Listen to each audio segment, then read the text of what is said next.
Rektor Universitas Palangkaraya periode 2018 sampai 2022, Dr. Andri Elia Embang, terus mengabdi ke kampus negeri yang terbesar di bumi Tambun Bungai. Sembari menjalankan tridharma perguruan tinggi, mengajar, penelitian, dan pengabdian masyarakat, Andri juga aktif di berbagai organisasi. Bertemu kembali dengan Bincang-Bincang Kalteng TV. Hari ini kita berada di rumah pribadi Pak Rektor Universitas Palangkaraya, Bapak Dr. Andri Elia, SE MSI. Nah, rumah beliau ini beralamat di Jalan Aries, nomor 39. Amako, ini adalah Amako. Jadi kalau di Palangkaraya dikenal dengan sebutan Komplek Amako. Nah, ini rumah lama ya Pak ya.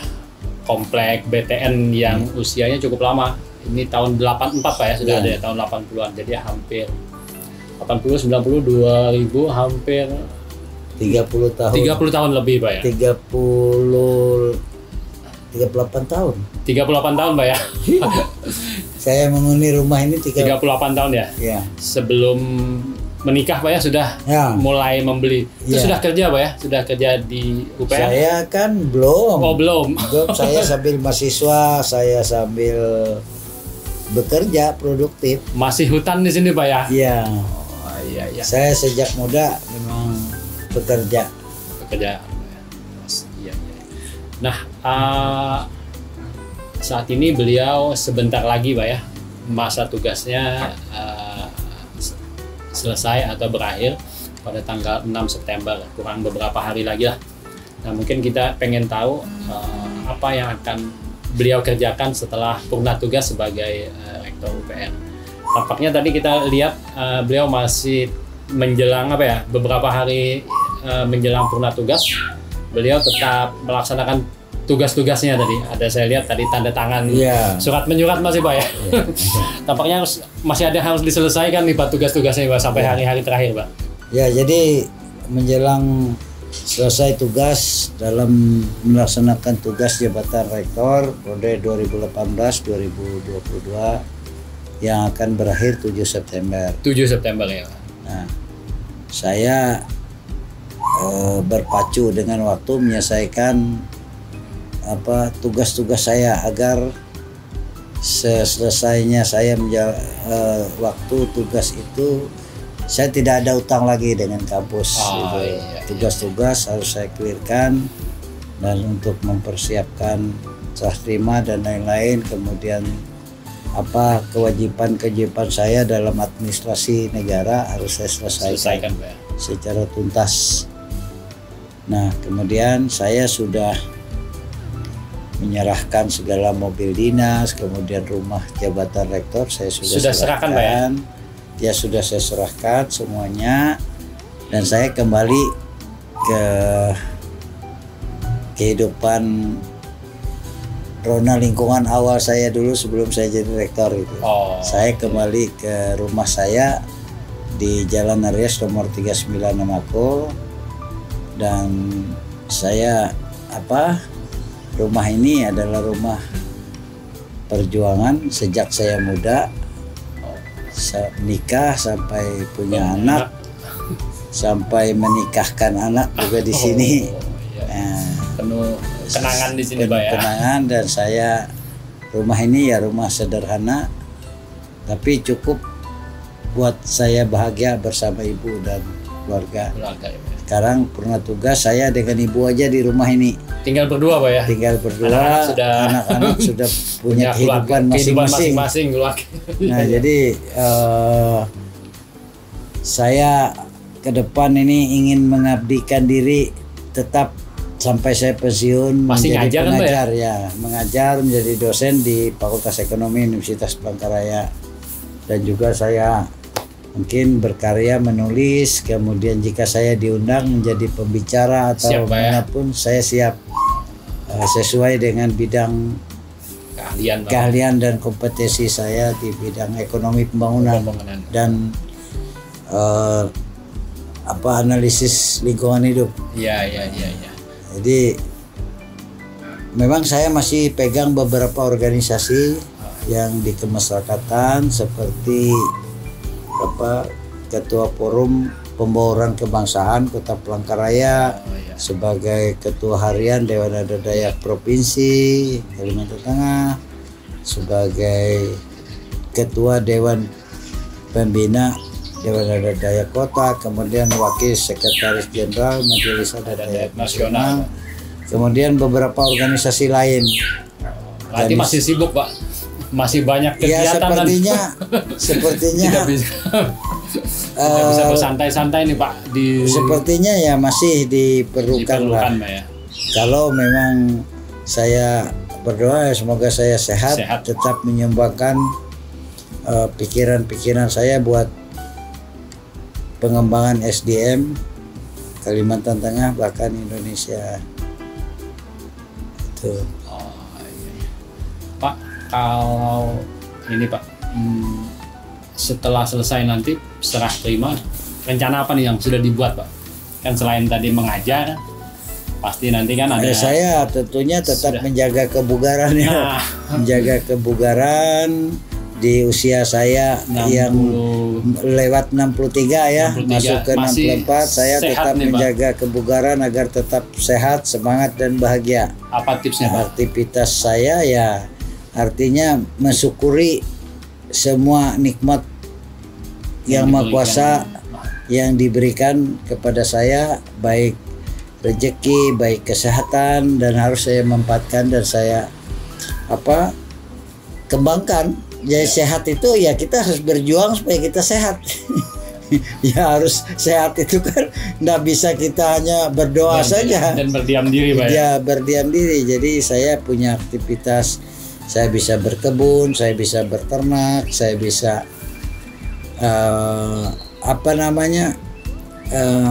kebun saya bisa jual, ternak saya bisa jual. Jadi yang menghasilkan nilai tambah itu.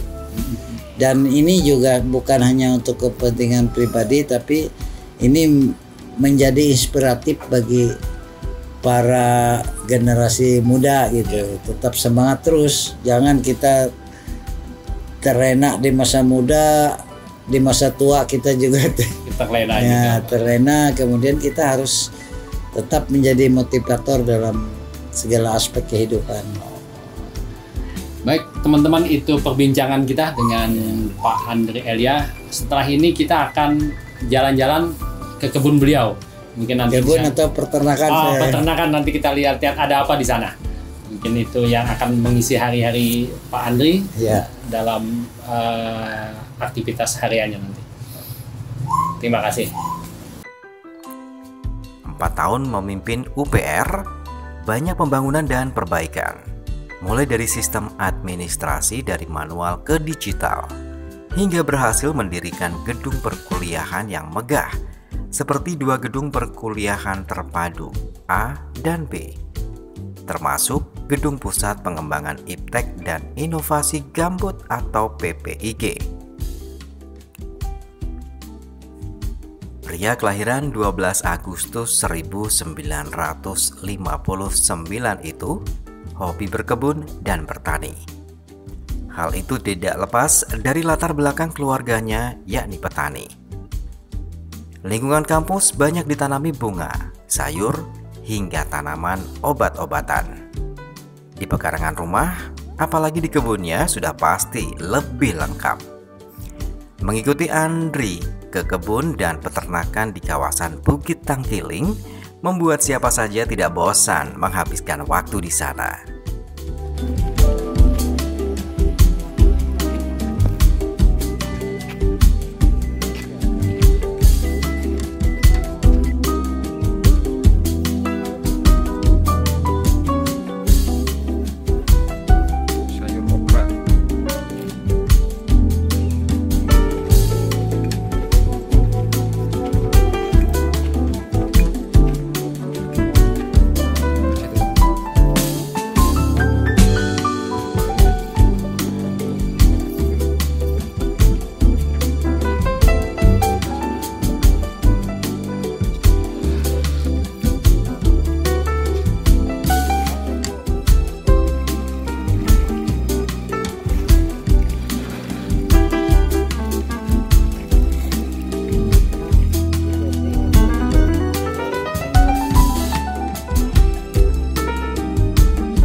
bertemu kembali dengan Bincang-Bincang Kalteng TV. Nah, sore ini kita sudah sampai di kebun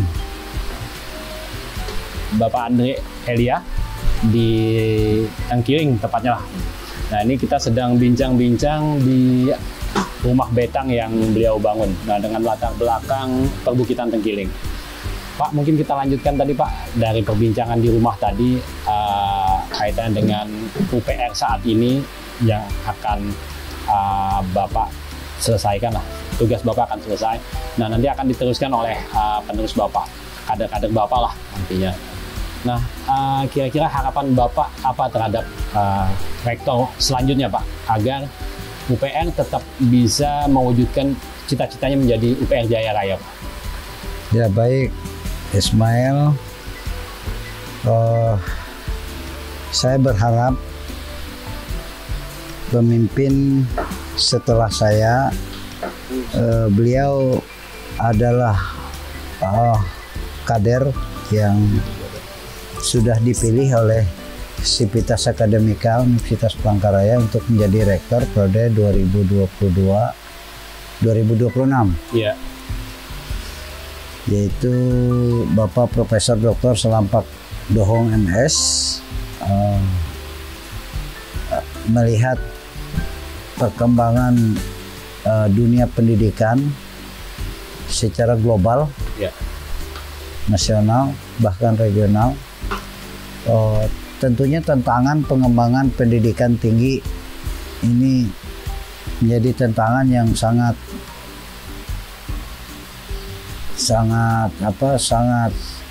kuat tantangannya. Ya. Berarti dengan berbagai persoalan dan permasalahan di era globalisasi, lebih-lebih di masa pasca pandemi COVID-19. Ya. Nah, tentunya era sekarang ini sudah menuju akhir dari era 4.0 menuju era 5.0. Ya. Artinya semua informasi, tidak ada batas negeri, tidak ada batas komunikasi. Semua orang bisa berkomunikasi secara global. Ya. Nah, tentunya perguruan tinggi lain adalah bagaimana mereka juga memacu diri, bahkan memacu diri dengan menjawab tantangan globalisasi ini. Ya. Nah, dengan demikian maka seorang rektor adalah manajerial yang mampu mengelola dengan prinsip-prinsip pengelolaan penataan. Jadi tata pamong, tata administrasi, kemudian penataan kolaborasi, kemudian komunikasi sesuai dengan tantangan zaman. Nah, tantangan dalam pengembangan sumber daya manusia ke depan. Nah, tentunya ini perlu kemampuan yang sangat kemampuan integritas, kemampuan daya dorong dari semangat pribadi. Nah, untuk ini ya tentunya seorang rektor harus sehat ya. Sehat jasmani dan rohani dalam menjalankan tugas sebagai manajerial di sebuah perguruan tinggi dengan tantangan yang sangat berat. Nah, oleh karena itu yang penting bagi seorang rektor, terutama di pengalaman saya, mengelola mindset, mengelola pikiran, agar kita betul-betul fokus untuk menyelesaikan setiap persoalan dengan dengan ikhlas menjalankan tugas, kemudian dengan cerdas menyelesaikan persoalan, dan harus tuntas. Tidak bisa menunda-nunda, karena di era transformasi digital ini sangat cepat. Kalau tidak tertinggal. Jadi masalah itu harus segera diselesaikan ya. Jadi selesaikan secara baik ya. Ini juga polanya tentunya dengan komunikasi yang intens dengan stakeholder, dengan sivitas akademika, tenaga teknik, tenaga dosen dan mahasiswa. Jadi ini sehingga kolaboratifnya itu menciptakan suasana akademik yang kondusif.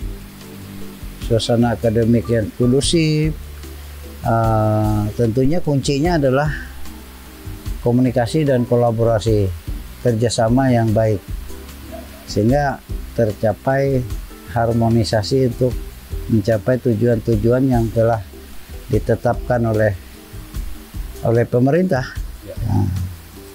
Nah, kemudian tantangan perguruan tinggi khususnya UPR ini, tantangan kita harus di tahun depan kita sudah pasti menjalani BLO, jadi Badan Layanan Umum tidak Satkar lagi. Nah, Badan Layanan Umum tentunya tantangannya juga harus semakin berat dan harus kita penuhi standarnya. Nah, standarnya yang pertama itu adalah mutu. Nah, mutu, terstandari mutu itu adalah dengan akreditasi yang unggul. Nah, unggul, kemudian bahkan unggul itu juga akan menuju dan harus diraih akreditasi internasional.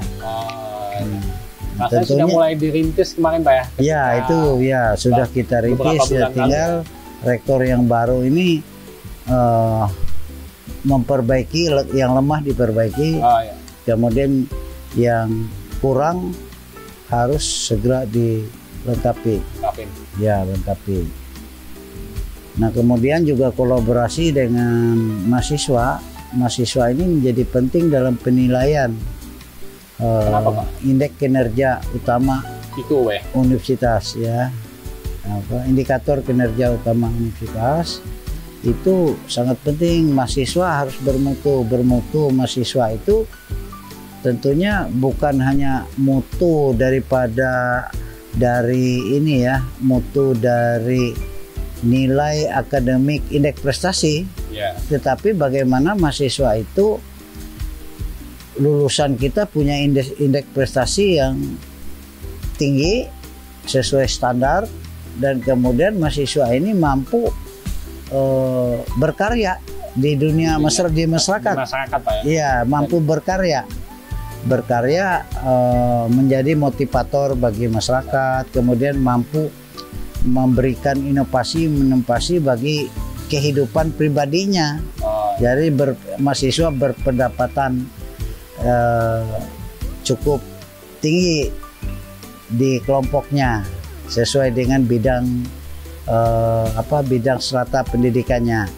Nah, kemudian itu juga nilai yang sangat tinggi, mempengaruhi itu mempengaruhi itu. Jadi kemudian mahasiswa juga sebagai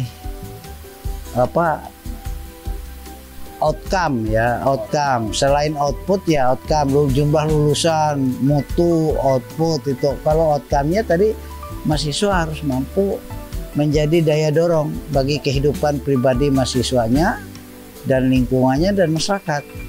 Nah, itu sehingga nilai ini yang harus terukur di masyarakat. Jadi bukan hanya output, jumlah lulusan, kemudian indeks prestasi tinggi, tapi outcome-nya tidak bisa diukur, ya nggak bisa. Jadi tugas rektor ke depan itu juga mampu menghimpun data untuk mengukur outcome dari mahasiswa lulusannya.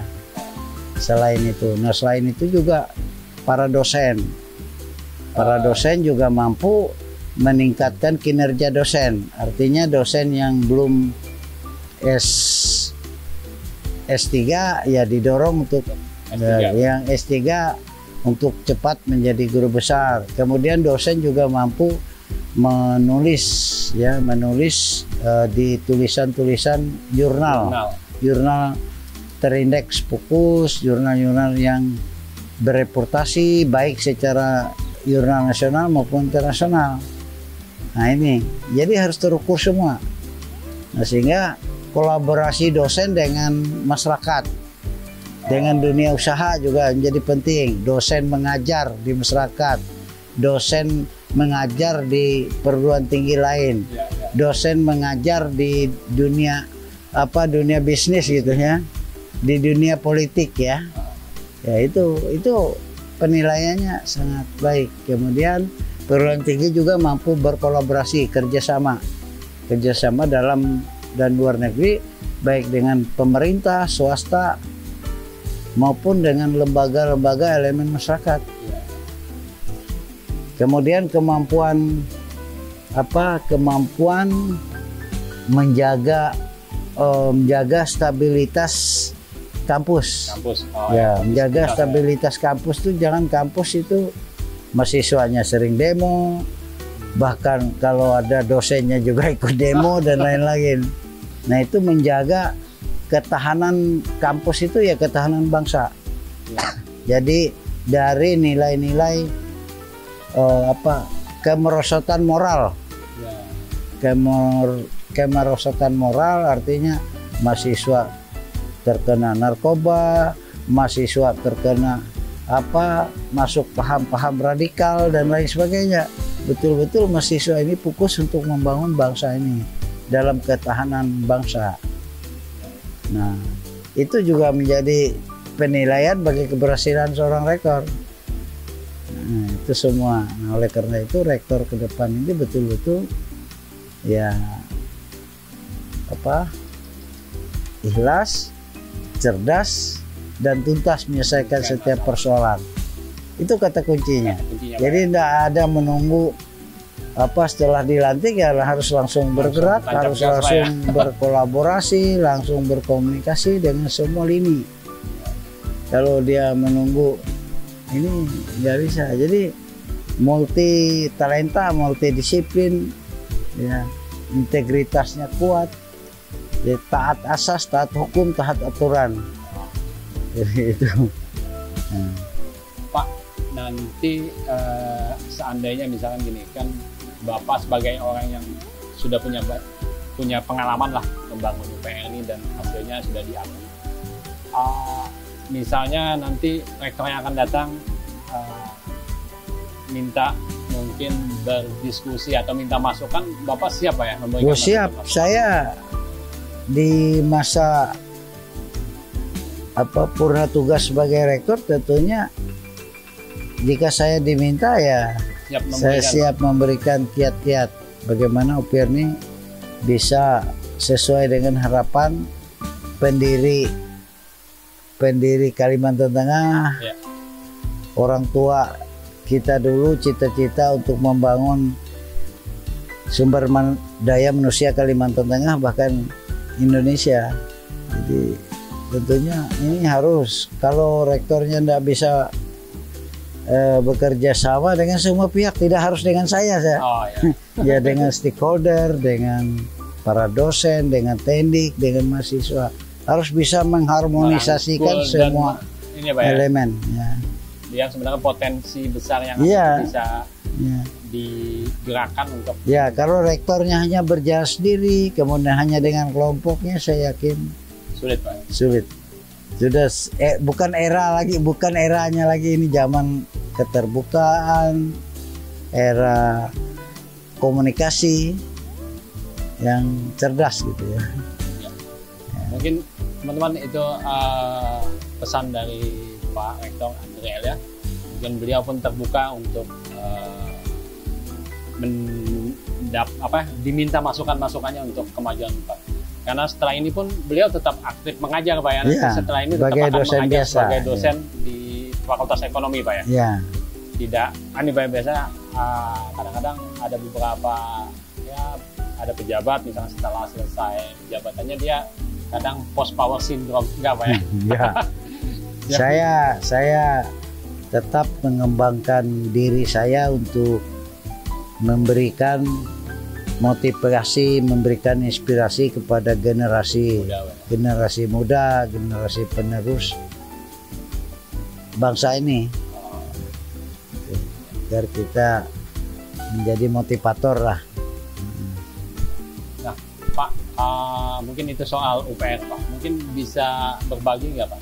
Bapak di usia yang 64 tahun masih tetap terlihat sehat dan terlihat tetap bugar dan lain sebagainya. Mungkin apa, Pak, rahasianya, atau mungkin ada kegiatan olahraga atau apa yang Pak mungkin bisa diceritakan? Iya, ini untuk saya ya, nggak tahu orang pengalaman lain. Pak ya. Ya, saya yang penting kita berpikir itu positif ya, selalu positif. Pak, ya. Jadi semua kita berpikir segala sesuatu masalah itu kita pikir dengan positif, sehingga kita enjoy. Ya, enjoy untuk menikmati persoalan itu dan menyelesaikan dengan baik tanpa konflik. Nah, itu prinsip pikiran, saya. Pak, ya? Ya, pikiran. Bagaimana menjaga ini, Pak, kebugaran badan, Pak? Menjaga kebugaran badan ya kita harus tetap makan makanan yang sehat ya, makan makanan yang sehat, tidak berkelebihan makanan berkolesterol, menjaga makanan sehat, tidak berkelebihan gula, makanan yang ya mengandung karbohidrat tinggi. Jadi betul-betul dijaga. Kemudian kita juga berolahraga ringan gitu. Olahraganya apa, Pak? Saya cukup jalan-jalan aja. Jalan kaki, Pak? Jalan kaki, keliling kebun, semua aktivitas saya lakukan, berusaha jalan lah. Jalan kaki ya, Pak? Jalan Setiap hari, kaki, Pak, ya? Setiap hari. Dari pagi bangun, kemudian sore. Itu tidak terlalu banyak makan makanan bergizi, tidak banyak makan karbohidrat, lemak, dan lain sebagainya. Katanya ada ramuannya juga tadi, Pak, cerita. Jadi Pak? Ya kita tiap hari minum, ikut petunjuk nenek moyang kita aja. Dulu ya, Pak? Orang tua dulu ya, minum ya bagus, minum bejaka itu kan bagus itu. Iya. Direbus bejaka, tapi jangan juga terlalu berlebihan. Jadi banyak minum air hangat tuh. Jadi sirih jalan. Merah tadi, Pak? Sirih merah juga ya, Pak? Iya, bagus nih saya minum sirih merah itu bagus juga. Tiap hari itu, Pak, ya? Tiap hari 1 gelas. Jadi ya tetap berolahraga ringan. Jangan, malah orang tua nggak boleh olahraga berat ya. Iya. Jadi olahraga ringan, jalan sampai keluar keringat, berjemur ya 2-3 kali sehari dalam 15 sampai 30 menit pagi. Itu. Jadi, dan yang paling pertama itu adalah menjaga olah pikir. Pikirannya, Pak, ya? Pikir, jangan semua setiap persoalan itu lalu kita menjadi beban. Nah, jadi berpikirlah masalah itu, justru masalah itu membuat kita adrenalin kita terpacu untuk menyelesaikan persoalan kesehatan kita juga. Jadi masalah itu bukan menjadi beban kita, bukan menjadi membuat stres. Jadi makanya kita berpikir ada masalah itu, justru kita positif terhadap masalah itu dulu untuk diselesaikan dengan baik. Baik, teman-teman, itu tadi tipsnya dari Pak Andri Elia tentang bagaimana menjaga kesehatan tubuh, dan penting kata beliau adalah menjaga pikiran kita agar tetap berpikir positif sehingga tubuh kita tetap sehat dan berolahraga dan makanan yang sehat. Baginya, bercocok tanam dan berternak tidak sekedar mengisi waktu luang ketika akhir pekan, lantaran latar belakang keilmuan ekonomi juga membuatnya menerapkan dalam keseharian dan hobinya. Menanam sayur, beternak ikan, dan ayam pedaging tentu saja ada nilai ekonomi di dalamnya. Untuk itu dia pun berpesan kepada mahasiswa agar menerapkan teori yang didapat di kampus ke dalam kehidupan sehari-hari. Dan taat asas. Nah itu prinsipnya, prinsip betang itu. Jadi puji Tuhan, alhamdulillah saya bisa membangun rumah betang ini juga bukan untuk saya aja. Kalau masyarakat mau kumpul di sini ada acara, silahkan aja pinjam pakai, silakan. ada kegiatan kesenian budaya agama juga silahkan, kemudian rekreasi juga silahkan, Pak, ya. Silakan dari kota itu. Jadi apa namanya ya tidak komersil ya, tidak terlalu komersil. Jadi ini sebagai menjalankan, melaksanakan cita-cita dan filosofinya agar turun temurun. Nah ini yang penting. Anak cucu nanti tahu Pak ya, yang mana betang dan filosofinya apa melestarikan budaya tadi. Karena kayaknya kan filosofinya itu dilaksanakan dalam setiap kehidupan. Ya. Terus bentuk betang seperti apa kan? Mungkin anak-anak kita sekarang belum tentu pernah melihat dan tahu. Kemudian juga yang penting itu kan diambil filosofinya, sehingga dia menjalankan kehidupan itu ya bagaimana dia dalam betang itu bermusyawarah bermufakat, dia bisa berkomunikasi, dia bisa bekerja sama. Nah di situ. Berapa tahun nih Pak menyelesaikan pembangunan ini kemarin? Itu mengumpulkan bahan aja lebih dari 5 tahun. 5 tahun Pak. Mengumpulkan bahan aja. Bahan, ya. Jadi mengumpulkan bahan ini kan dari mana-mana. Ukurannya ini berapa nih Pak? 24 kali 9. 24 kali 9 Pak ya. Jadi ini makanya ini betang saya ini tidak ada bilik-bilik, tidak ada dinding. Ini menunjukkan keterbukaan. Filosofi.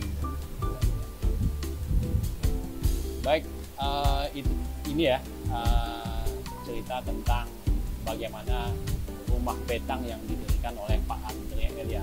Jadi prosesnya panjang ya. Yang paling sulit mengumpulkan bahan Pak ya, karena ini dibangun dari kayu ulin Pak.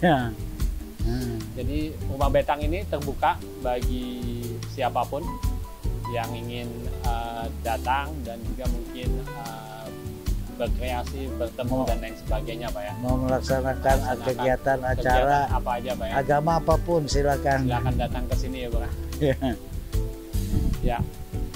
Baik teman-teman, itu perbincangan kita dengan Pak Andre Elia, Rektor Universitas Palangkaraya, yang juga Ketua Harian Dewan Adat Kalteng.